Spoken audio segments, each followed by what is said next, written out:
Bismillahirrahmanirrahim. Alhamdulillah wassalatu wassalamu ala Rasulillah wa ala alihi wa sahbihi wa man tabi'ahu wa wala. Allahumma salli wa sallim ala sayyidina Muhammadin wa ala alihi wa sahbihi ajma'in. Wa hayyikum bi tahiyyatil Islam, tahiyyatan min 'indillahi mubarakatan thayyibah. Assalamualaikum warahmatullahi wabarakatuh. Alhamdulillah, pertamanya kita merafakkan syukur kehadrat Allah Subhanahu wa taala memberikan kita limpahan nikmat dan kurniaan. Dan hari ini kita dikumpulkan dalam satu program dan acara yang begitu signifikan untuk perjalanan kehidupan kita masing-masing, yakni dalam Perkampungan Menara Gading Peringkat Kebangsaan bagi tahun 2015. Ahlan wa sahlan dan selamat datang kita ucapkan kepada seluruh delegasi PMGK daripada seluruh negara. Dan saya ucapkan selamat dan semoga segala yang kita akan peroleh sepanjang program kita akan menjadi satu yang berkah, jadi satu yang bermanfaat, dan insya-Allah ada istifadah yang dapat kita jadikan bekalan untuk kehidupan kita sepanjang hayat. Malam ini kita bakal berbicara tentang satu topik yang penting dan signifikan. PKPIM, Madrasah Tarbiyah Membina Mahasiswa Bitara. Itu topik yang bakal kita bincangkan. Sudah pasti adik-adik tahu apa dia maksud mahasiswa bitara. Itu telah pun dibahas dan dikupas serta telah diperkenalkan semasa adik-adik mengikuti Perkampungan Menara Gading peringkat negeri masing-masing. Jadi sudah pasti sampai ke peringkat kebangsaan tak jadi lagi isu, tak pernah dengar apa dia mahasiswa bitara. Jadi adik-adik, dalam Perkampungan Menara Gading peringkat negeri-negeri, adik-adik ingat telah dibincangkan ada perbezaan antara kehidupan di alam persekolahan dengan kehidupan semasa di alam kampus. Di universiti nanti, adik-adik sudah pasti akan merasai perbezaan yang ketara. Masuk universiti kali pertama, sudah pasti adik-adik akan teringat apa yang pernah kita bincangkan dalam Perkampungan Menara Gading. Ya. Jadi pelajar di universiti, adik-adik, sebenarnya satu kebanggaan dan satu kemuliaan bagi kita. Adik-adik tahu bahawasanya Allah Subhanahu Wa Taala mengangkat darjat orang-orang yang beriman dan juga orang-orang yang berilmu beberapa darjat daripada orang lain. Yarfa'illahu alladhina amanu minkum walladzina utu ilma darajat. Sesungguhnya Allah mengangkat darjat dalam kalangan kamu orang-orang yang beriman dan orang-orang yang berilmu beberapa darjat. Jadi kita nak supaya pengalaman kita berada di universiti mungkin 3 tahun, mungkin 4 tahun, mungkin 5 tahun, mungkin 6 tahun. Pengalaman berada di universiti itu dimanfaatkan sebaik mungkin. Dengan sesungguhnya adik-adik duduk di universiti, cuba untuk membina diri, membangunkan potensi. Dan hari ini kita nak perkenalkan kepada adik-adik satu platform untuk adik-adik masuk universiti dan kemudian perform. Jadi orang yang baik, jadi orang yang cemerlang. Cemerlang akademik, cemerlang sahsiah dan juga cemerlang dalam kehidupan seterusnya. Ada 3 kata kunci yang bakal kita bicarakan untuk sesi malam ini. Yang pertama, tentang ilmu. Yang kedua, tentang mahasiswa. Yang ketiga, konsep bitara dan bagaimana PKPIM dapat membantu adik-adik jadi mahasiswa bitara. Jadi kita pergi kepada konsep pertama. Kata kunci pertama, ilmu. Adik-adik, dalam Islam, ilmu adalah perkara yang sentral. Perkara yang utama dan diutamakan. Bila Islam datang, Islam memberikan ruang kepada semua orang untuk menuntut ilmu. Malah menuntut ilmu itu wajib. Wajib kepada semua orang. Kerana agama ini diasaskan dengan ilmu. Agama ini permulaannya ilmu. Agama ini permulaannya mengenal Tuhan dengan ilmu. Justru ilmu perkara penting. Sebagaimana yang kita sedia maklum, yakni dalam wahyu pertama yang diturunkan oleh Allah Subhanahu wa taala kepada junjungan besar Nabi Muhammad sallallahu alaihi wasallam. Surah Al-Alaq ayat 5 ayat yang pertama. A'udzu billahi minasyaitonir rajim. Iqra bismi rabbikal ladzi khalaq, khalaqal insana min 'alaq.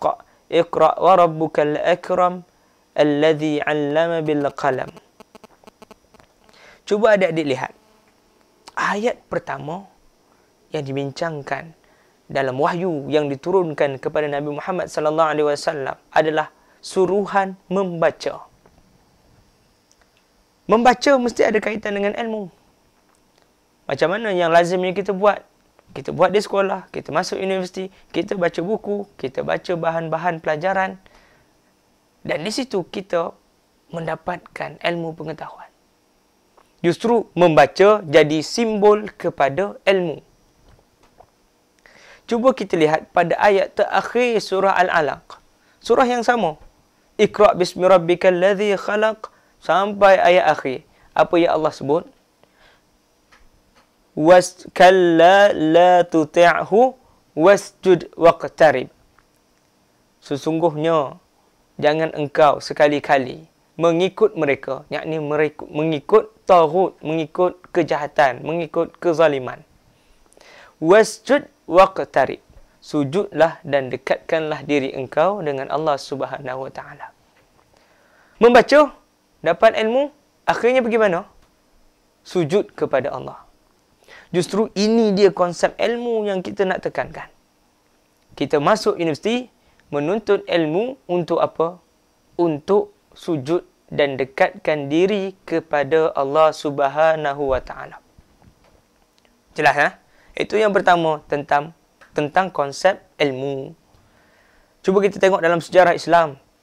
Adik-adik tengok bagaimana hebatnya tokoh-tokoh ilmuwan Islam dulu mengangkat martabat ilmu dalam kalangan manusia, memberikan sumbangan besar kepada masyarakat manusia keseluruhannya. Ini berbeza adik-adik dengan masyarakat agama lain. Cuba adik-adik tengok, sebelum Islam datang ke bumi ini, ke rantau alam Melayu ini, bagaimana orang-orang dalam kawasan ini sebenarnya tak mendapat akses kepada ilmu, melainkan orang-orang yang pangkat besar, anak-anak raja, pembesar, pendeta, orang-orang agama, itu je yang dapat. Itu dalam tradisi pra-Islam, masa zaman pengaruh Hindu-Buddha di alam Melayu. Tapi kita lihat selepas Islam datang, adik-adik tengok bagaimana kita, orang Melayu dan orang Islam di alam Melayu ini membina kegemilangan dan ketamadunan kita sendiri. Dengan pemerintahan Kesultanan Melayu yang Islam, yang Muslim, memberikan ruang kepada segenap masyarakat dan rakyat untuk menuntut ilmu. Macam tu juga kalau adik-adik tengok macam mana peristiwa yang menarik di dalam sejarah Islam. Sebagai contoh, saya bagi contoh dalam kisah Salahuddin Al-Ayyubi. Kenal tak Salahuddin Al-Ayyubi? Salahuddin Al-Ayyubi kita kenal sebagai seorang tokoh dalam sejarah Islam yang cukup berpengaruh, yang hebat, yang cekal, yang berani membebaskan Baitul Maqdis, kota Palestin, kota suci umat Islam, daripada cengkaman masyarakat bukan Islam yang ketika itu menzalimi masyarakat lain. Cuba adik-adik tengok bagaimana Salahuddin Al-Ayyubi membina gerombolan tentera dan askar yang diambil daripada golongan hamba.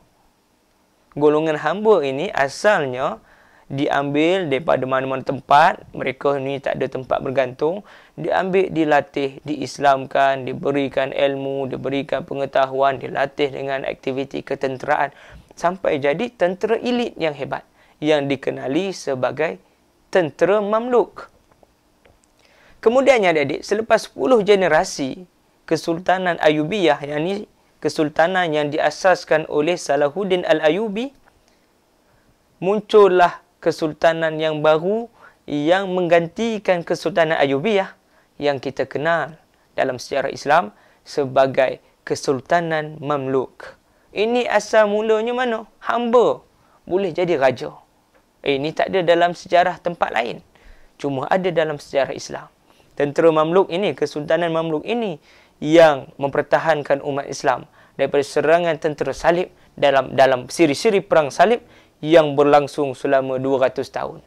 Tengok macam mana ilmu mengangkat martabat manusia daripada hamba jadi raja, daripada orang yang hina jadi orang yang bermaruah dan orang yang mempunyai status yang baik. Apatah lagi kalau ilmu itu dimanfaatkan, insya-Allah ada manfaat dan akan diangkat martabat di sisi Allah Subhanahu Wa Taala. Yang kedua, kata kunci kedua yang kita nak bahaskan adalah tentang mahasiswa. Ini semua persiapan untuk kita melangkah ke alam universiti. Masuk universiti tak senang, adik-adik. Mak ayah kita terpaksa mengeluarkan RM1 untuk kita masuk universiti. Permulaan masuk universiti, kita tercari-cari mana dia kawan. Kita tercari-cari macam mana nak belajar. Kan? Kita pun cuba untuk mengadaptasi kehidupan yang selama ini agak berbeza dengan kehidupan di universiti. Nak bagi tahu awal-awal adik-adik bahawa masuk universiti ni jangan kita nanti jadi orang-orang yang leka dan lalai. Takut-takut nanti adik-adik akan menyesal.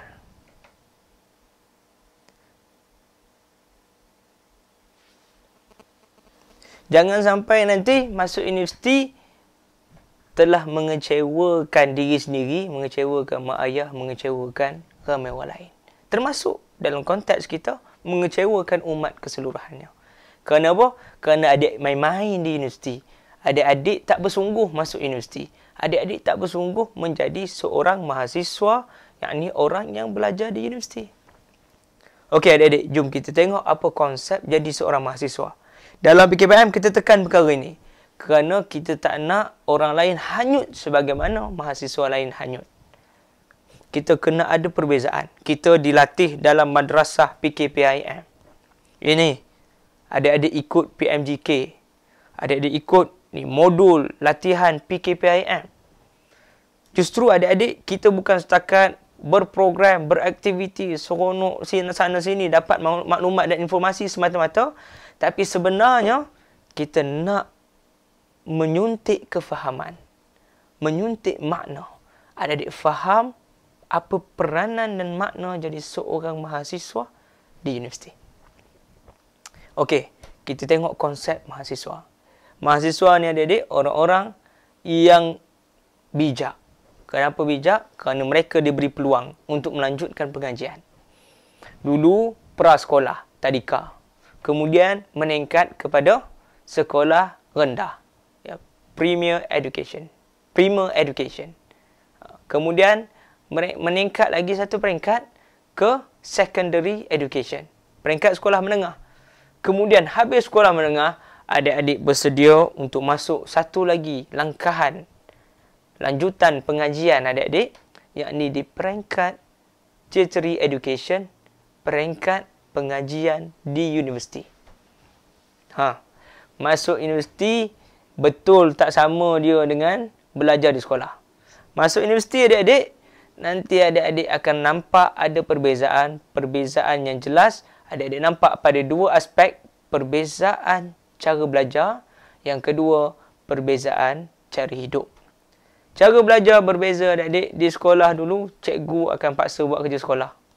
Di universiti, tak ada siapa nak paksa adik-adik buat kerja sekolah.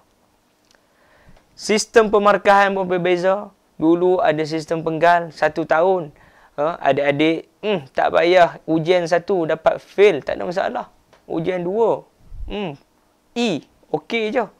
Buatlah betul-betul masa final exam. Dapat A kat situ je. Tapi kalau masuk universiti, adik-adik akan ada carry assessment marks, yang mana adik-adik akan bawa markah tu daripada ujian 1, ujian 2, assignment, tugasan, tutorial, presentation dan lain-lain sampai kepada final exam.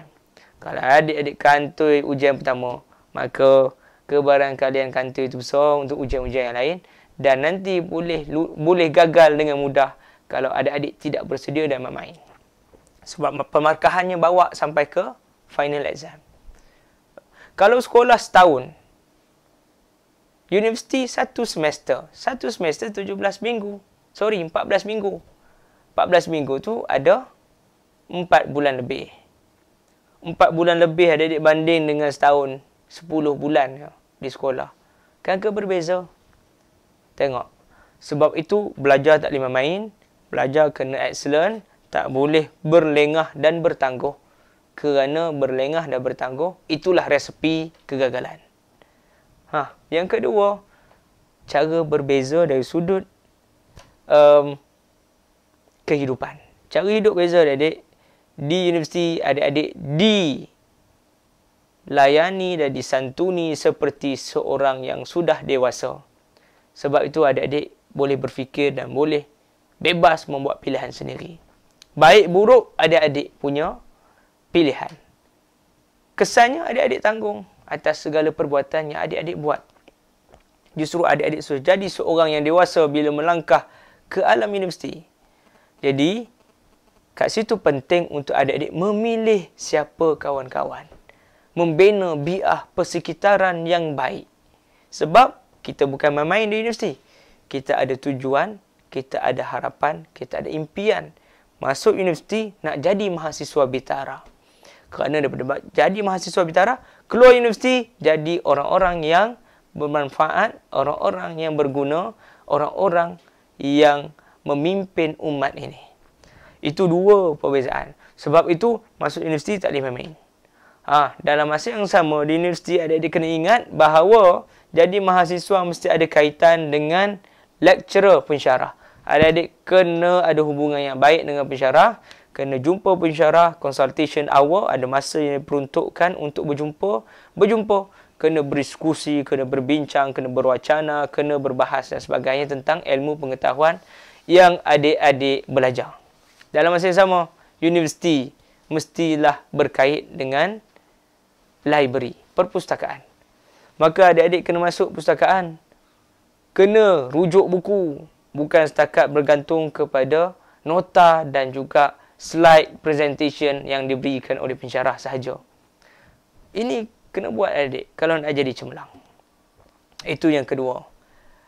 Jadi mahasiswa. Tapi mahasiswa bukan setakat belajar sahaja. Kat sini adik-adik kena ingat bahawa jadi mahasiswa, yes, akademik, betul. Adik-adik kena belajar betul-betul, belajar sungguh-sungguh, menguasai bidang akademik adik-adik. Tapi dalam masa yang sama, potensi manusia bukan sekadar pada akademiknya sahaja, tapi juga pada skills. Sebab potensi yang lain pun kena dibangunkan. Adik-adik kena belajar untuk berorganisasi, belajar untuk bermasyarakat, belajar membina kesedaran bahawa kita mahasiswa jadi orang yang perlu dilatih jadi orang yang bermanfaat. Belajar juga untuk skill-skill yang lain, penulisan, skill berbahasa, pengucapan awam, skill untuk mengurus acara, dan macam-macam lagi. 3 tahun, 4 tahun di universiti, ini dia adik-adik kena kuasai. Dan juga yang terakhir tentang mahasiswa ini, adik-adik kena ingat bahawa mahasiswa seperti mana yang selalu kita laung-laungkan dalam kegiatan kita di PKPM, kita adalah juru bicara masyarakat, juru bicara umat. Kita sebenarnya adalah anak kepada masyarakat, anak kepada umat. Sebab apa adik-adik? Sebab mak ayah adik-adik, seluruh rakyat Malaysia, mereka ni kan bayar cukai. Mereka kan bekerja untuk pembangunan negara. Jadi bila dia orang bekerja, dia orang bayar cukai, maka duit itu digunakan sebahagiannya untuk membiayai kita. Kita mahasiswa. Sebab itu, adik-adik kena kembali bantu masyarakat. Masyarakat yang tertindas, bantu. Suarakan suara mereka. Adik-adik bangun bersama dengan rakyat yang mungkin terpinggir. Bantu mereka. Bantu orang-orang sekeliling universiti. Buat program bersama dengan masyarakat. Sendiri merasai macam mana jerit perih umat dan masyarakat. Kerana itu, satu slogan yang begitu berpengaruh dan begitu memberikan suntikan semangat kepada kita semua, disebutkan oleh almarhum Bapa Muhammad Natsir, seorang tokoh nasional, tokoh negarawan, tokoh dakwah daripada bumi Indonesia. Disebutkan kepimpinan yang sebenar itu tidak lahir dalam bilik kuliah. Nak membina kepimpinan bukannya lahir dalam kemolekan dan kecemerlangan akademik semata-mata. Tapi kepimpinan yang sebenar itu lahir dalam kancah, dalam hempas pulas, dalam keringat dan jerit perih masyarakat. Bersama dengan umat, merasai sendiri. Dan selepas itu kita akan keluar daripada universiti, jadi pemimpin yang sebenar, pemimpin yang sejati, yang sebenarnya mengetahui bagaimana jerit perih dan kepayahan umat. Punya nadi umat sendiri. Ya, jadi kita tak jadi pemimpin yang berlakon. Kita tak jadi pemimpin yang nanti akan mementingkan diri sendiri, yang korup, yang rasuah, yang nepotisme, ya, yang menghancurkan negara atas sebab kepentingan diri. Kita berbeza. Kita nak lahirkan pemimpin umat yang sebenar dan sejati. Ini kata kunci yang terakhir. Yang ketiga, kita berbicara tentang konsep Bitara dan bagaimana PKPIM menjadi salah satu platform untuk membangunkan mahasiswa Bitara. Adik-adik, kita tahu sebelum ini dah dijelaskan dalam PMG peringkat negeri. Hari ini nak ditegaskan lagi apa dia itu Bitara. Bitara itu maksudnya unggul. Bitara itu maksudnya tiada tara. Hebat, cemerlang, yang bagus-bagus, yang molek-molek, itu Bitara. B, perkataan pinjaman imbuhan Parsi, bahasa Parsi kan, maksudnya tidak atau tiada, kalimah nafi. Tara maksudnya takat atau tahat, takat atau tahap atau limit, ya, ataupun had. Jadi bila kita gabungkan Bitara jadi tiada had, tiada tara, tiada limit, ya. Jadi orang yang hebat. Okey, mahasiswa Bitara ada 4 indikator. 4 lingkung kebitaraan. Itu indikatornya. Indikator tu maksudnya tanda aras. Macam mana nak jadi mahasiswa Bitara? Cuba kita tengok dalam kehidupan seharian kita ada tak 4 benda ni. Jadi, kita akan latih, kita akan masukkan 4 unsur atau 4 elemen ini yang kita sebut sebagai lingkung kebitaraan. Yang pertama, idealisme. Idealisme maksudnya wawasan, cita-cita, harapan, impian. Kena ada idea. Kena ada cita-cita, idea. Cita-cita itu kan, impian itu kan macam idea, ya. Ada satu yang difikirkan, nak capai, ada wawasan. Daripada idealism akan berganjak, akan kita susuli dengan intellectualism. Intellectual, aspek akal, aspek ilmu. Adik-adik ada cita-cita tapi tak ada ilmu. Takut-takut jadi macam angan-angan mak jenin. Angan-angan je. Sekarang ini ada cita-cita, maka kita kena berganjak seterusnya pergi kepada ilmu. Adik-adik kena membangunkan potensi akal. Kena bersungguh menuntut ilmu. Kena tahu macam mana mekanisme untuk mencapai mekanisme atau langkah-langkah, cara-cara untuk mencapai impian adik-adik. Nampak? Itu yang kedua. Mula-mula idealism, cita-cita, harapan, impian, itu kena ditanamkan, kena sungguh-sungguh. Yang kedua, kena ada ilmu, aspek intellectualism. Yang ketiga, sudah ada impian, ada cita-cita, ada intellectualism, ada juga wawasan tadi, cita-cita, harapan yang kita kenali sebagai idealism. Idealism, intellectualism disusuli dengan aktivism. Aktivism maksudnya kegiatan, aktiviti. Adik-adik kena melaksanakan apa yang adik-adik cita-citakan itu berdasarkan ilmu dalam bentuk perbuatan. Justru kita sebagai aktivis PKPIM, orang-orang yang dilatih sebagai mahasiswa dalam PKPIM, kita tahu bahawa kita ada kerja, kita ada kegiatan, ada aktiviti setiap hari. Tak boleh duduk senyap, tak boleh duduk diam, kena beraktiviti. Itu adalah manifestasi daripada idealism dan juga intellectualism kita dituang di dalam kegiatan, dalam aktiviti yang kita namakan sebagai aktivism. Yang terakhir, lingkung kebitaraan keempat kita kenal sebagai spiritualism. Spiritualism maksudnya aspek kerohanian. Kerohanian, tapi kenapa letak nombor 4? Bukan sebab dia tak penting, tapi sebab dia yang paling penting. Sebab dialah yang merangkumi keseluruhan, yang mengawal dan menjaga keseluruhan lingkung kebitaraan yang lain. Letak nombor 4 bukan yang last. Ya, seperti kata orang putih adik-adik, last but not least. Penting tu. Dialah yang akan mengawal cara dia berfikir, mengawal impian dan cita-cita, mengawal macam mana dia mendapatkan ilmu, mengawal aktiviti dia. Maka 4 lingkung kebitaraan adalah indikator, tanda aras macam mana adik-adik nak jadi mahasiswa bitara. Tak boleh berlakon mahasiswa bitara orang yang sebenar, jadi diri yang sebenar. Latih diri untuk mendapatkan keempat-empat aspek yang kita sebutkan tadi. Jadi macam mana PKPM boleh bantu adik-adik untuk jadi mahasiswa bitara? Yang pertama, PKPM bantu dengan ini. Dengan fikrah, dengan kefahaman menjadi seorang insan yang sebenar. Menjadi hamba dan khalifah di atas muka bumi ini.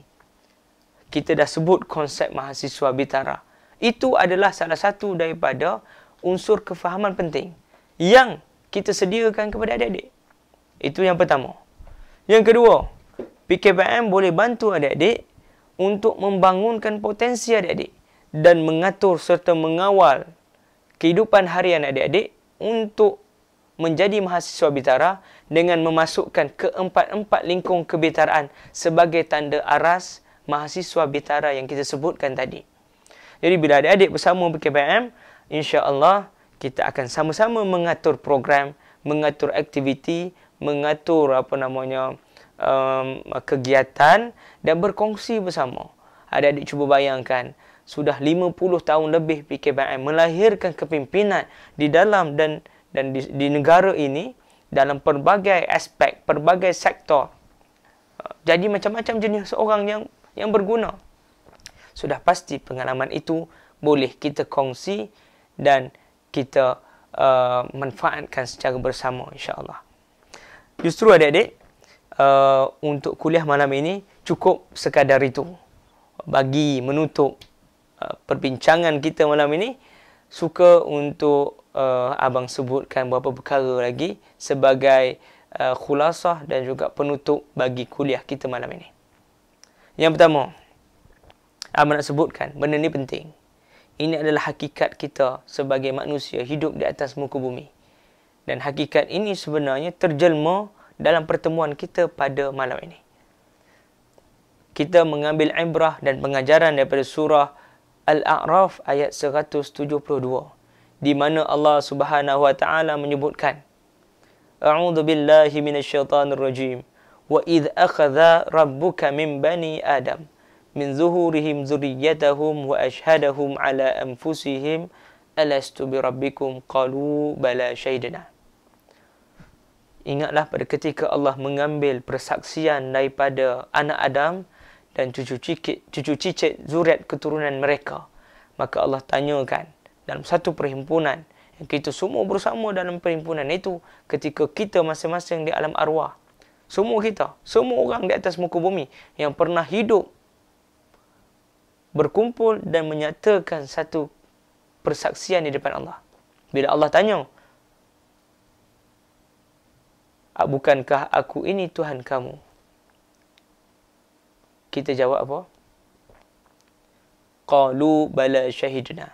Sesungguhnya kami menyaksikan bahawa Allah adalah Tuhan kami. Kita semua mengaku, alastu bi rabbikum, bukankah aku Tuhan kamu? Kita mengaku semuanya bahawa ya Allah Tuhan kita, dan kita berjanji bersetia akan taat dan patuh kepada Allah. Itu ketika di alam arwah.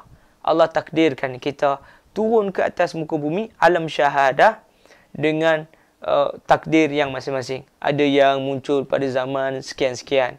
Ada yang muncul di tempat yang masing-masing. Ya.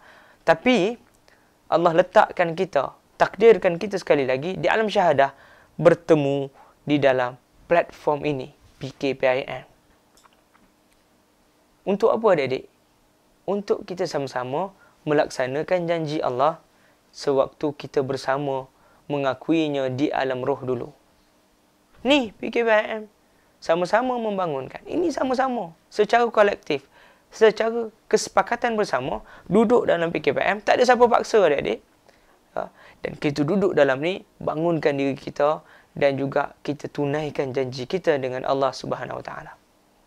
Dan mudah-mudahan sampai kepada peringkat seterusnya, alam syahadah, alam kehidupan dunia nanti bila berakhir atas sebab berkat daripada pertemuan kita, aktiviti kita, kerjasama kita di dalam PKPIM sebagai salah satu platform untuk menunaikan janji dengan Allah, maka kita akan sama-sama nanti ditempatkan di dalam syurga Allah.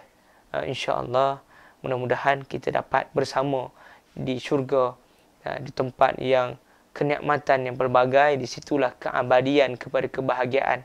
Bertemu dengan Allah, bertemu dengan Rasulullah, bertemu dengan sahabat-sahabat yang sama-sama di dalam perjuangan ini.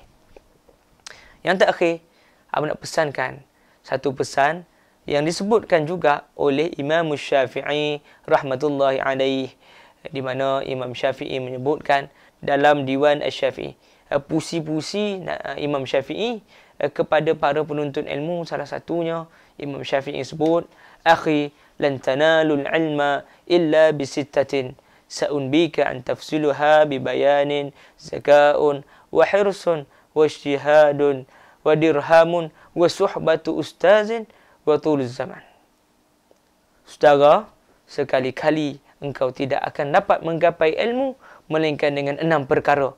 Imam Syafi'i kata, nak dapat ilmu, kalau nak jadi mahasiswa, nak jadi orang penuntut ilmu yang sebenar, ada 6 perkara ni. Barulah kita dapat menggapai ilmu, jadi orang yang berilmu. Apa dia? Yang pertama, zakaun, kecerdikan. Masing-masing ada kecerdikan masing-masing. Maka kena dibangunkan potensinya. Adik-adik kena ada budaya untuk membangunkan potensi kecerdikan adik-adik. Dalam PKPM, kita tekan budaya ilmu. Sebab itu, kita tak berlakon adik-adik bila belajar. Belajar sungguh-sungguh untuk dapatkan ilmu. Ya. Sebab itu, budaya ilmu, bawa buku pergi mana-mana. Diskusi buku, diskusi ilmu, jadi kebiasaan kita. Yang kedua, wahirusun, kena ada keazaman. Keazaman, ada wawasan, ada cita-cita. Adik-adik pergi kelas, tak bersungguh, pergi kuliah, tunggu nak balik, tak sungguh, tak jadi. Sebab itu, kena ada keazaman. Bersungguh, pergi kelas seronok, pergi kelas awal. Ya. Tak pernah tinggal kelas. Pergi majlis ilmu dan sebagainya. Itu yang kedua, hirsun. Yang ketiga, wajtihadun, kesungguhan. Kesungguhan adik-adik kena buat latihan, kena buat diskusi, kena cari orang berilmu, kena bertanya, kena juga adik-adik baca buku, kena buat kerja rumah dan sebagainya. Bersungguh. Nak jadi pandai tapi tak nak buat kerja, tak jadi. Nak jadi pandai tapi tak baca buku, tak jadi juga. Ya. Daripada kecerdikan, kemudian ada keazaman, kemudian ada kesungguhan, kemudian ada kecukupan. Wadirhamun, kata Imam Syafi'i. Yang keempat, kecukupan. Cukup apa? Cukup makan adik-adik. Kena sarapan pagi, makan kena jaga. Jangan terlebih, cukup aja. Cukup apa lagi? Cukup rehat, cukup tidur. Ya. Sebelum masuk kelas, pastikan adik-adik cukup tidur. Jangan terlebih tidur juga. Cukup apa lagi? Cukup persediaan. Sebelum masuk kelas, masuk kuliah, menuntut ilmu, bersedia. Itu kecukupan. Yang kelima, suhbatu ustazin, berdamping dengan orang berilmu. Maka adik-adik bila duduk dalam suasana universiti, jangan cari orang yang tak tentu hala. Kena cari orang berilmu. Orang yang suka ilmu. Orang yang mengajar ilmu. Pensyarah kita kena jumpa. Kawan-kawan kita kena discuss. Dan kumpulan PKPM ini, yang kita katakan sebagai orang-orang yang mengangkat budaya ilmu, ini kita kena cari. Dan yang terakhir, watul zaman. Kena melalui masa, melalui zaman. Kena sabar. Mana boleh hari ni belajar, esok terus pandai. Ya. Sebab itu adik-adik kena bersabar. Dan insya-Allah, mudah-mudahan dengan apa yang kita bahaskan pada malam ini, ada manfaat, istifadah dan juga faedah yang dapat kita kongsikan bersama. InsyaAllah, saya dengan ini sekali lagi mengucapkan terima kasih dan juga tahniah kepada seluruh peserta PMGK. Sudah pasti adik-adik akan menerima banyak input-input yang berguna untuk adik-adik manfaatkan ketika masuk melangkah ke alam kampus. Begitu juga kepada semua, seluruh AJK, panitia, fasilitator, trainer, juga pimpinan-pimpinan PKPM seluruh negara. Sudah pasti kawan-kawan kita, abang-abang dan kakak-kakak ini berkongsi, dan bukan sekadar mereka menyampaikan, tapi juga mereka belajar sesuatu daripada adik-adik. Ya, mudah-mudahan pertemuan kita jadi pertemuan yang diberkati dan dirahmati Allah Subhanahu Wa Taala. Sungguhnya Allah menyukai kepada perbuatan dan kerja-kerja yang ikhlas dan bersungguh. Dan insya-Allah teruskan bekerja, teruskan beramal, teruskan belajar, jadi mahasiswa Bitara, kemudian keluar universiti jadi pimpinan umat. Sekian saja. Moga kita bertemu lagi. Wallahu ta'ala a'lam. Aqulu qawli hadza astaghfirullahal azim li wa lakum. Assalamualaikum warahmatullahi wabarakatuh.